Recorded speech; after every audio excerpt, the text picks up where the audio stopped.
আসলে ফুলগাজীতে 4টি কেন্দ্রে মোট 1001 জন পরীক্ষার্থী এবার এসএসসি এবং সমমানের পরীক্ষাগুলোতে অংশগ্রহণ করছে।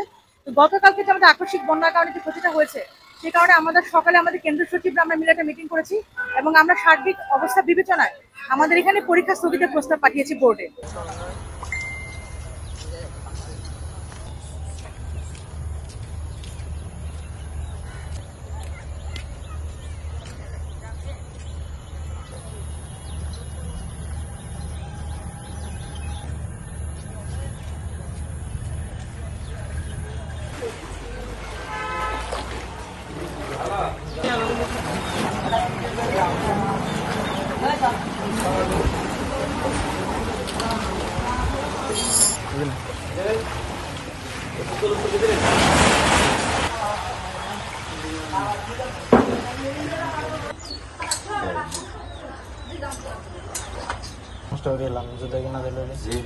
পানি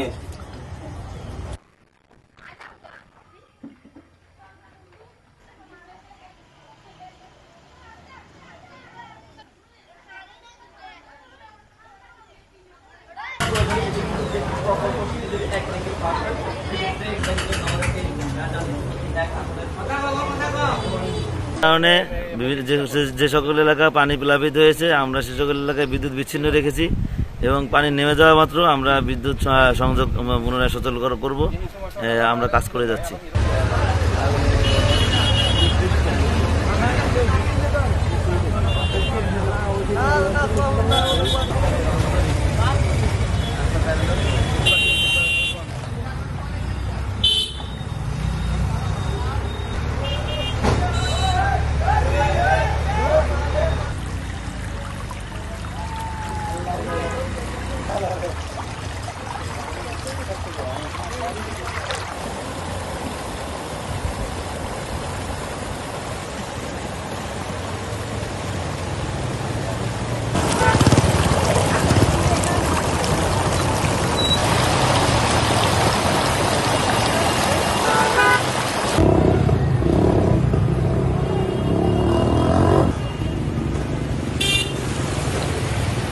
আনারা কেন আনারা গাং কইছেন ভর করবেন, আনারা গাংটা ভর করেন না, আন্ডা ফসল মাঝে ওই তো কত কষ্ট করি না খাই না দায় আনারে জ্বালা বীজ কিনেছি, সবগুলা বীজ ঘরে পৌঁছে যাইতেছে, পানি সবগুলা বীজ নিয়েছে।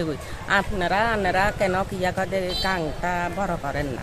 আসলে আশ্বাস আমি না, মাননীয় প্রধানমন্ত্রী নিজেই এই অঞ্চলের মানুষকে আশ্বাস দিচ্ছেন এই বছরের মধ্যে এটা একটাকে পাশ হয়ে যাবে, পাশ হওয়ার পর এটা কাজ শুরু হবে। সমীক্ষার কাজ অলরেডি শেষ হয়ে গেছে। মাননীয় প্রধানমন্ত্রী শেখ হাসিনা 98 সালে পৌরসভায় জনসভায় এই প্রকল্প ঘোষণা দিয়ে কাজ শুরু করেছিলেন এবং 2001 সালে বেগম খালেদা জিয়া এই এলাকার এমপি হিসেবে প্রধানমন্ত্রী হওয়ার পর সেটি বন্ধ হয়ে গেছে। আবার 2009 আওয়ামী লীগ সরকার গঠন করার পরে আবার খালেদা জিয়া এমপি ছিলেন, তারপরেও যারা ছিলেন যথাযথ উদ্যোগের অভাবে এটা হয় নাই। এইবার আমরা উদ্যোগ নিয়েছি, মাননীয় প্রধানমন্ত্রী সরাসরি নির্দেশনা দিয়েছেন এবং পানি সম্পদ প্রতিমন্ত্রী নিজেই দেখভাল করছেন। এই বছরের মধ্যে এই প্রকল্পটি মুহুরী কৌয়া বন্যা নিয়ন্ত্রণ প্রকল্প আগামী কয়েক মাসের মধ্যেই সমীক্ষার কাজ শেষ হয়ে গেছে, কয়েক মাসের মধ্যে একটাকে অনুমোদন পাবে এবং তারপরে ইনশাল্লাহ কাজ শুরু হবে।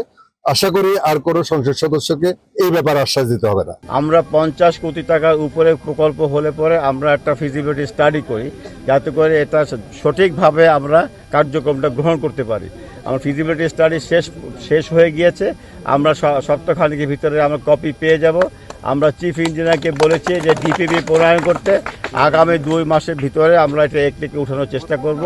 আমাদের ইচ্ছা হলো আগামী বর্ষা মৌসুমের আগেই আমরা এখানে কাজ শুরু করব।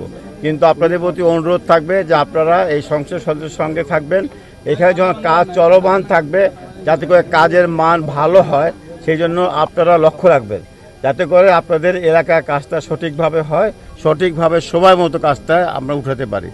আমরা আপনাদের আশ্বস্ত করতে চাই যে আগামী বছরের বর্ষা মৌসুমে এই ধরনের আর আপনাদের প্লাবিত হবেন না। আমরা এই এলাকাকে একটা সহনীয় পর্যায়ে আনতে সক্ষম হব।